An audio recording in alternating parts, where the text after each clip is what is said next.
बिस्मिल्लाहिर्रहमानिर्रहीम, अस्सलाम वालेकुम नाज़रीन। आप यूट्यूब चैनल देख रहे हैं, मैं इमरान खान हूँ। एस्टेब्लिशमेंट अपने आप को रेलिवेंट साबित करने की कोशिश कर रही है। यानी ये जो इक़दाम उठाए जा रहे हैं पाकिस्तान में, इससे एस्टेब्लिशमेंट ये बताना चाहती है कि आज भी पाकिस्तान के तमाम फ़ैसले वही करेगी। वो एतमाद खोना नहीं चाहते। वो ये चाहते हैं कि पाकिस्तान के जो अशराफिया है, जो सियासतदान हैं, जो ब्यूरोक्रेट हैं, उन सबको इस बात का यकीन रहे कि ये मुल्क आइन और कानून के मुताबिक नहीं चलेगा। ये मुल्क एस्टेब्लिशमेंट के बंद कमरों में किए गए फैसलों के मुताबिक चलेगा। और यही साबित करने के लिए वो हर थोड़े अरसे के बाद कोई ना कोई ऐसी हरकत कर देते हैं, जैसा कि कराची के अंदर भी इलेक्शन हुआ है बल्दियाती। यानी जिस शहर के अंदर पाकिस्तान पीपल्स पार्टी को जलसे के लिए बंदे नहीं मिलते, वो बसों में भर के इंटीरियर सिंध से, यानी अंदरून सिंध से लेकर आते हैं। वहाँ पे पीपल्स पार्टी जो है वो बहुत सारी सीटें जीत गई। हैरत है वैसे।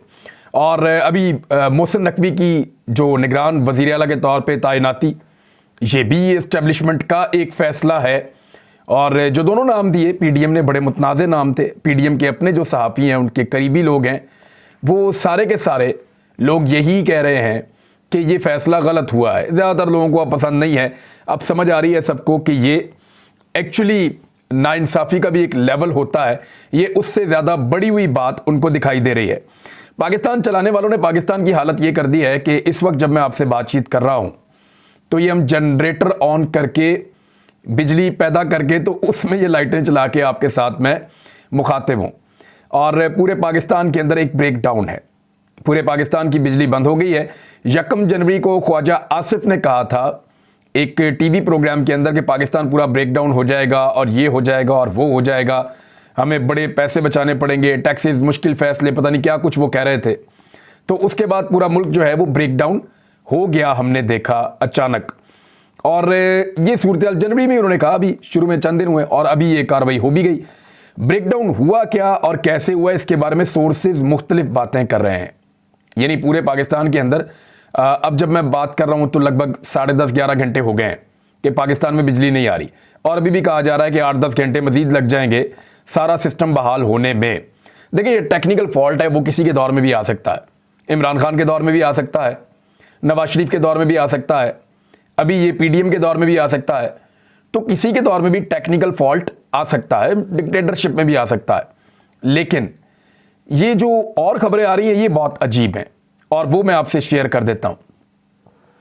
दुनिया में कभी ऐसा नहीं होता कि पूरे के पूरे मुल्क की बिजली एकदम ऐसे बंद हो जाए। ये बिजली बंद हुई, उसके बाद इन्होंने बहाल करने की कोशिश की और फिर दोबारा से जो नेशनल आपका ग्रिड है, पूरा जो एक सिस्टम है, वो उसके ऊपर बोझ पड़ा। 6000 मेगावाट तक जैसे ही गया तो नेशनल ग्रिड ट्रिप कर गया और फिर पूरे मुल्क का जो मेन सिस्टम है उसको बंद कर दिया गया। यानी मेन ट्रांसमिशन जो पूरे मुल्क की है उसको बंद किया गया, इसलिए कि कहीं पूरे मुल्क का जो सिस्टम है वो बिजली का निज़ाम तबाह ही ना हो जाए। ये है पाकिस्तान की कैपेसिटी कि अभी तक पाकिस्तान एटमी मुल्क है। मैं आपको फिर बता रहा हूं कि पाकिस्तान एक एटमी मुल्क है और अभी तक खराबी तलाश नहीं कर पाया पाकिस्तान। गुज़िश्ता कुछ 10 घंटे गुजरने के बावजूद, 11 घंटे गुजरने के बावजूद पाकिस्तान को पता ही नहीं है कि पाकिस्तान में बिजली का जो बहरान आया है उसके पीछे रीज़न क्या है। और अब 3 रुकनी कमेटी बनाई जा रही है कि पता किया जाए कि एक्चुअली हुआ क्या और कैसे हुआ। जो वजीर साहब हैं खुर्रम दस्तगीर, वो आए और आकर उन्होंने बातचीत की तो उन्होंने एक बड़ी अजीब बात बताई। बात तो वो ठीक है, लेकिन वो बड़ी हौलनाक बात है।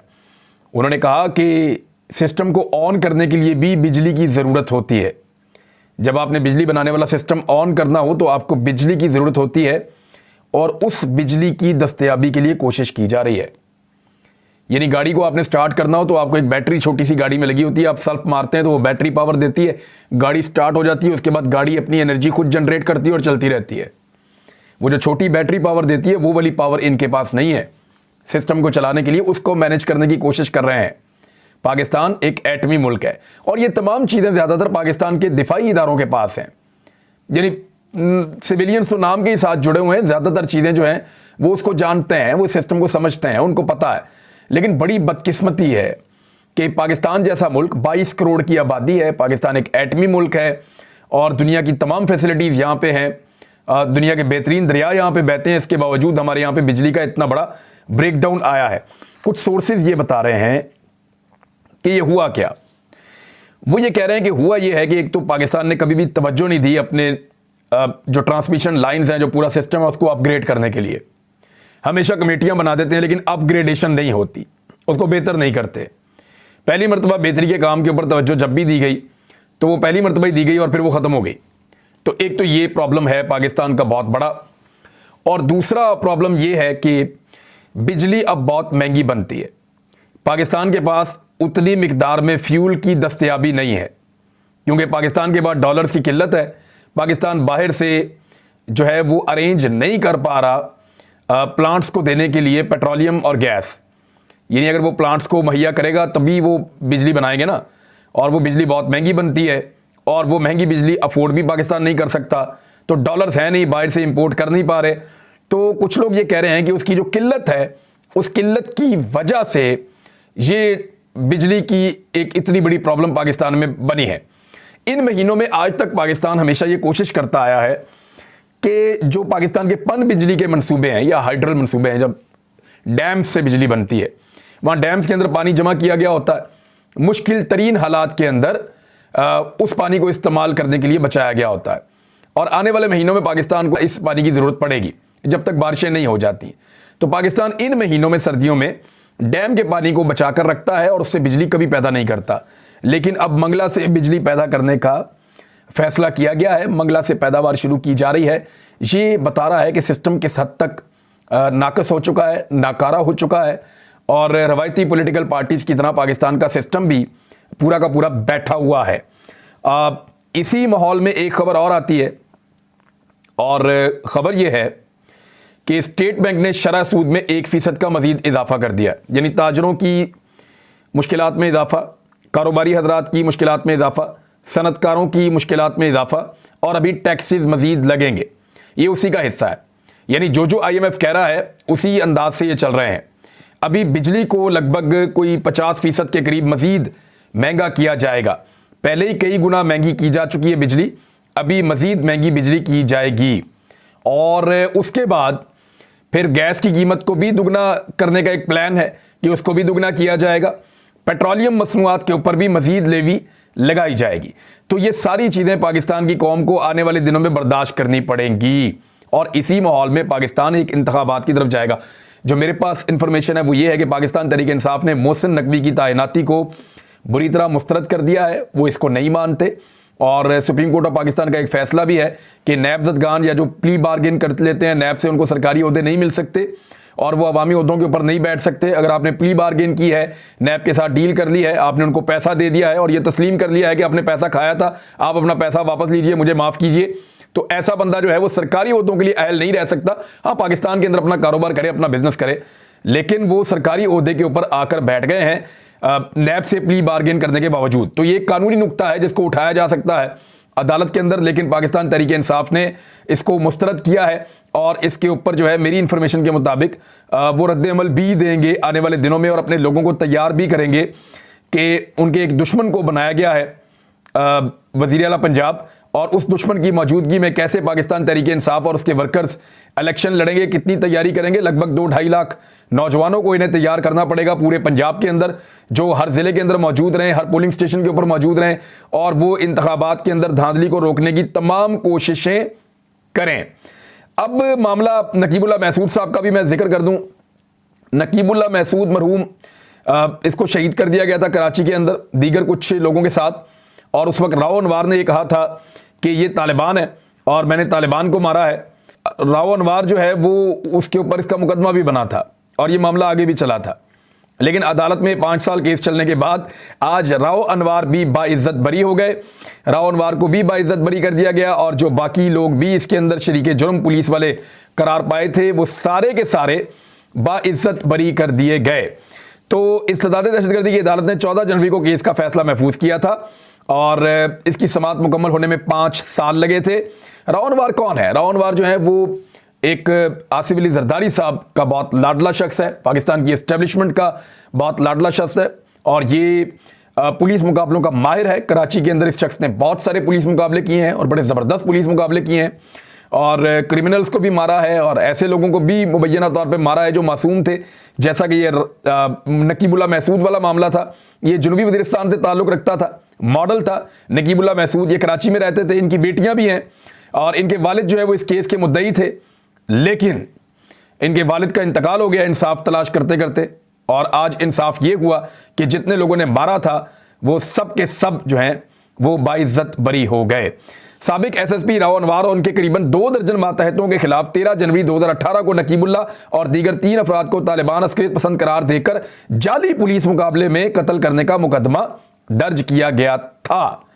अच्छा, अब ये मुकदमा दर्ज होने के बाद केस चलता रहा और फिर उसके बाद यानी वो तो कह रहे थे कल हम तहरीक तालिबान पाकिस्तान के लोग हैं, हालांकि तहरीक तालिबान पाकिस्तान ने ये कह दिया था कि इनका हमारे साथ कोई ताल्लुक नहीं है और बाद में ये साबित भी हो गया था कि कोई ताल्लुक नहीं है। नकीबुल्ला महसूद के कत्ल के बारे में ये कहा जाता है कि नकीबुल्ला महसूद के ताल्लुकात कराची के कुछ बड़े पोश और तगड़े लोगों के साथ हो गए थे और वहाँ पे इसके कुछ इस किस्म के ताल्लुकात थे जिन ताल्लुकात को छुपाने के लिए इस शख्स को मुबैना तौर पर कत्ल करवाया गया था। इसकी कहानी क्या है मैं डिग आउट करके आपको बताऊंगा आने वाले वक्त में, लेकिन अभी यहाँ पे इसको रोक लेते हैं और बात करते हैं पीटीएम की। पश्तून तहफ़्फ़ुज़ मूवमेंट वो इस शख्स के कत्ल के बाद बनी थी और उसका ये दावा था कि वो इंसाफ दिलाएगी, लेकिन आपने देखा कि पीटीएम के प्लेटफॉर्म के ऊपर कामयाब होने वाले एमएनएज आसिफ अली जरदारी के पीछे खड़े होते हैं हर जगह पे, और जिनका ये अच्छा बच्चा था राव अनवार। और अब आप अंदाज़ा कर लीजिए कि वही राव अनवार जो उनका पपेट है और उसके ऊपर पीटीएम की आपको अब आवाज़ें सुनाई नहीं देंगी, खामोशी आपको सुनाई देगी।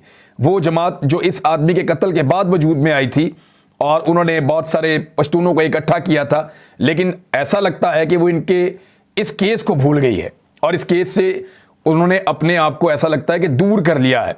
पाकिस्तान तहरीक इंसाफ के 44 लोग बाकी बचे हैं और उन्होंने असेंबली से इस्तीफे वापस लेने का फैसला किया है। उसकी 2 बड़ी वजूहात हैं, दोनों मैं आपको बता देता हूँ। नंबर 1 तो ये है कि शहबाज शरीफ ने एतमाद का वोट लेना है और अब ये पता चल रहा है कि शहबाज शरीफ साहब के अपने चंद लोग उनको एतमाद का वोट नहीं देना चाह रहे, जिनकी तादाद लगभग 10 के करीब बन जाएगी सारी जमातों के मिला के, और एमक्यूएम वगैरह को भी मिला लेंगे तो ये सारे तकरीबन 10-12 इतने लोग बन जाएंगे। और अगर इतने लोग मुबैना तौर पे, जो मुझे इतला मिली है अभी तक और ये कंफर्म नहीं है, एस्टेब्लिशमेंट जिस वक्त बीच में आ जाए तो गेम उलट भी जाती है, तो अगर वो लोग शहबाज शरीफ को वोट नहीं डालते तो शहबाज शरीफ एतमाद का वोट नहीं ले पाएंगे और फारिग हो जाएंगे। अब ऐसी सूरत हाल के अंदर ऐवान के अंदर तो बहुत सारे अरकान ही नहीं है, यानी 80 बंदे तो वैसे ही फारिग हैं, ऐवान खाली है, तो ऐसे ऐवान के अंदर क्या दोबारा कायदे ऐवान को चुनने के लिए इंतखाब होगा या फिर पाकिस्तान नए इलेक्शन की तरफ जाएगा? ये एक बहुत बड़ा आईनी सवाल पैदा हो जाएगा। तो शहबाज शरीफ साहब को बचाने के लिए राजा रियाज का अपोजिशन लीडर रहना बहुत ज़रूरी है। देखिए, इमरान खान साहब ने जब इस्तीफा दिया और वो बाहर चले गए कौमी असम्बली से, तो टेक्निकली हुआ क्या था, ये 20 के करीब लोग असम्बली में रुक गए। इन्होंने एक पार्लिमानी अपनी पार्टी बना ली और एक पार्लिमानी लीडर तब्दील कर दिया, अपना पार्लिमानी लीडर बना लिया, और वो जो पार्लिमानी लीडर बनाया, जो गैर आईनी है, वो नहीं हो सकता था लेकिन बना लिया उन्होंने अपना पार्लिमानी लीडर बना के, और उससे एक पार्लिमानी पार्टी बना दी, और वो जो 20 लोग हैं उन्होंने एक अपोजिशन लीडर भी बना दिया और पब्लिक अकाउंट कमेटी का चेयरमैन भी अपना एक बना लिया। इस तरीके से वो शहबाज शरीफ के साथ मामला तय करते चले गए। ये है मामला। अब 2 चीज़ों में ये शहबाज शरीफ के काम आ सकते हैं।